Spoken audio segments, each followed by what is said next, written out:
Greetings, family. Sister Shanice in the house. How you doing? Certainly hope that you are all feeling absolutely blacktastic, fantastic, bombastic. Well, Sister Shanice is here with a new story for you. And before I go into the story, if you are not already a subscriber, come on, no, we are for. Please do subscribe.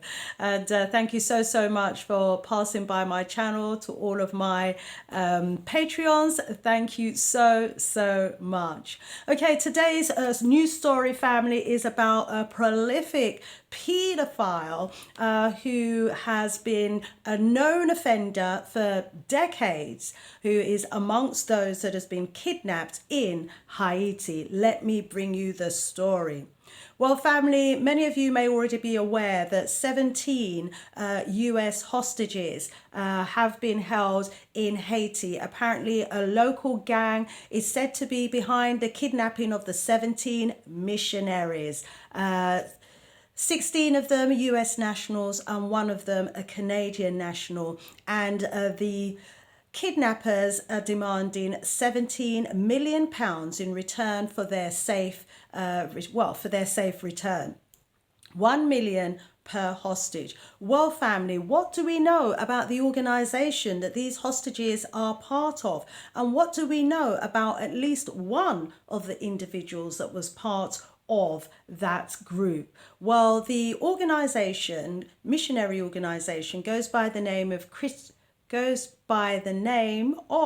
part of a group of Christian aid missionaries, and their claim is that they are helping school children, they're providing medicine, they claim to be distributing Bibles, and at the same time, promoting their Christian literature to people in the country. Well, what has also transpired is that they are also covering up, and have been for some time, at least one member of their group who is a known paedophile and has been known to have committed numerous sexual offences against children and little boys. So this is something that you're not likely to have read about in the newspaper. It's been lurking below the surface for some time. This individual, as I said, is a known paedophilia offender and has committed numerous sexual crimes. So these 17 missionaries, including this one paedophile, was abducted in Haiti. Now, Haiti, as we know, has been going through crisis for a couple of decades now. They've had earthquakes, they've had hurricanes, their former president was recently assassinated, and they're trying to cope, and they're trying to get to grips with having to deal with the fallout from all of this. So the last thing that they need are these so-called aid agencies and missionary agencies coming in with paedophiles in their group. You would expect them to be protecting the people from the likes of such, because the people are already traumatized as a result of the hurricane and the earthquakes and the assassinations and the gangs on the streets. An already traumatized and vulnerable group of people. And now, in addition to all of those challenges, they're having to be mindful that some of these aid agencies, Christian agencies, missionary groups that are supposedly in their country to help and support them are knowingly allowing individuals who have some perverted, sexual, warped ways to have access to these vulnerable groups of people. It's absolutely shocking.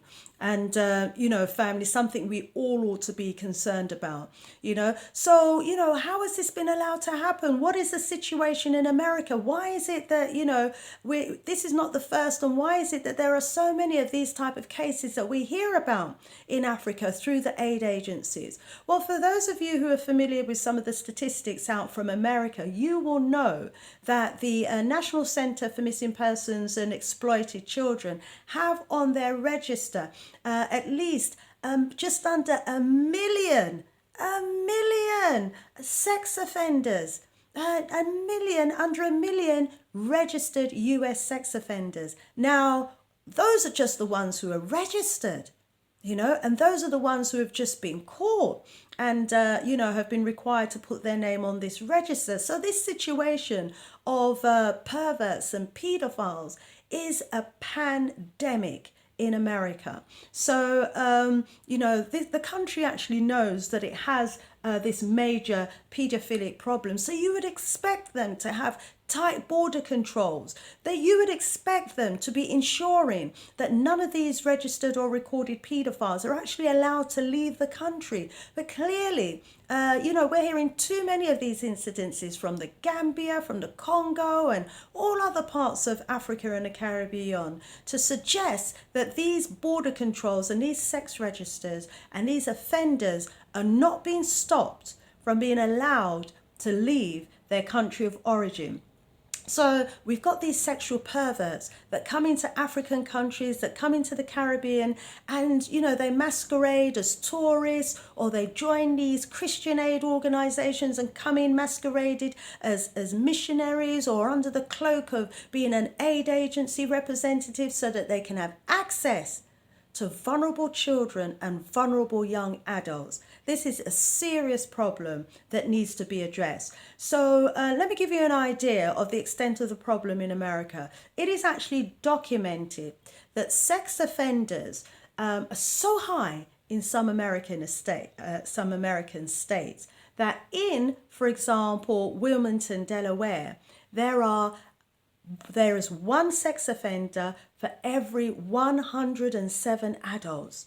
And in Miami, Florida, Orlando, for example, there's one sex offender for every 143 residents. I mean, these statistics are just gross. So there's clearly a serious, serious problem that comes with, these aid agencies, missionaries, and all these other groups that come into vulnerable African and Caribbean countries. So, these countries need to try their best, despite the circumstances that they're facing, to have some checks in place to ensure that these countries are not just allowing their sexual perverts to leave America and go to these countries and wreak havoc on the lives of children, on the lives of vulnerable families, to heap problems on top of problems. It's just so, so unfair. Now, in the summer of 2017, there was a research team that went out to Haiti and actually interviewed about 2,500 Haitians about their experiences of foreign peacekeepers. And can you believe that over 10%, 265 of the Haitians that had been interviewed, had actually reported stories about children that had been fathered by UN personnel, UN peacekeepers fathering children in Haiti. Now, the narrative also reveals that girls as long as 11 years old were being abused and were being impregnated by these peacekeepers. So, as one man put it, these young girls were then left with the misery of having to bring up these children on their own. So, there's a pattern of events here of where people who are in a vulnerable state being exposed to people who are supposed to be protecting them, foreign agencies who are supposed to be protecting them, taking advantage.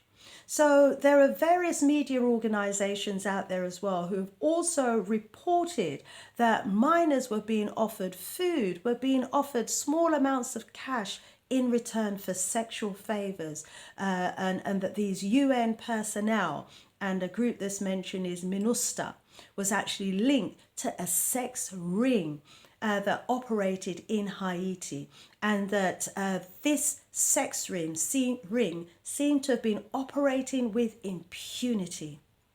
Wow, wow, wow. It's alleged that at least 134 peacekeepers were involved in that particular sex ring that was exploiting children between 2004 and 2000. Hang on, let's go back to it. Between 2004 and 2007.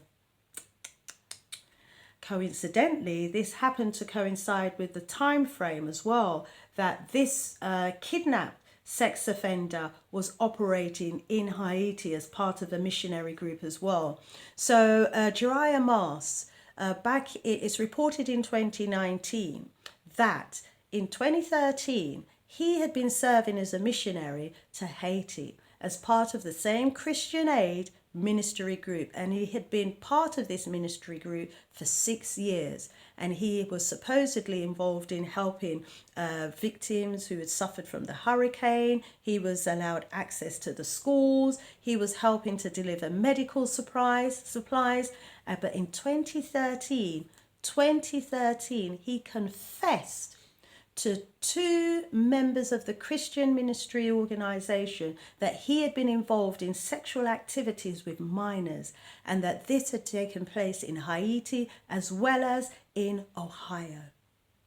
But despite him confessing to these allegations that took place between 1998 and 2008, these victims who were under the age of 13 didn't get the justice that they deserved, because he was still allowed to continue and to come back. So they had confessions from the man himself that he had a sexual perverted problem, but he was still allowed to come back. So he was apparently indicted in 2019. There were 7 felony charges that was brought against him for gross sexual imposition, and 7 misdemeanor charges. And can you believe he pleaded guilty? After previously confessing, he pleads not guilty. And instead of the staff who were involved turning to the authorities, giving the evidence, supporting the people and the victims, basically the 2 staff who were named, Paul and Eli Weaver, they said nothing about his confessions and about his pervertedness, and he was allowed to return to Haiti for another 6 years before, these charges were brought. Now that was back in 2019. So what's he doing back in Haiti again? Yeah. So this man back in 2019 was known to be systematically sexually abusing dozens of boys over a 20-year period. He was known in the United States as a paedophile. He was known to the American missionary group to be a paedophile and a self-confessed paedophile. Many of his victims had even come forward to tell their testimony and to talk about, the incidences that he'd been involved in. Yet he was still allowed to continue carrying out and his activities and having access to more vulnerable groups and more young people and more young boys. The victims of the families need justice. They need to ensure that this individual faces the charges that need to be brought against him for these offences that he has committed against these children. This Conservative, Anabaptist and mission group have had decades to put their organisation in order and to weed out paedophiles that operate within their midst, but they took no action. They allowed the paedophile to continue. And now in 2021, this paedophile, along with 16 others, find himself a victim of kidnapping. So the kidnappers are demanding £17 million, £1 million per kidnapped hostage. Well, I think the US needs to pay the kidnappers the ransom money that they are demanding. And not only that, but for the paedophile, they need to pay at least 17 million for him alone, because there are victims, many victims and family members who need to be compensated for the injury that he has caused to the lives of those minors. We need the courts to do the job that they're supposed to do, to take this individual to court, to trial him for those sexual offences, and also to ensure that he gets the prison sentence that the public would expect. We need to be safe from these pedophiles. It's not fair that America should be allowing their sordid pedophiles to be leaving the country despite being on sex registers. It's totally unacceptable. And until this matter and these types of matters are being satisfactorily dealt with in a transparent and vigorous way to protect vulnerable groups of people in countries like Haiti and various African countries, no US organizations, no US aid agencies, or none of these missionary groups should be allowed to enter any country where there are vulnerable children and vulnerable young adults until they get their house in order. What do you think, family? What do you think? Share your views, thoughts and opinions in the comment box below. Keep rising, keep it locked, and all being well, stay strong, stay powerful, more voodoo. Sister Shanice out of here for now.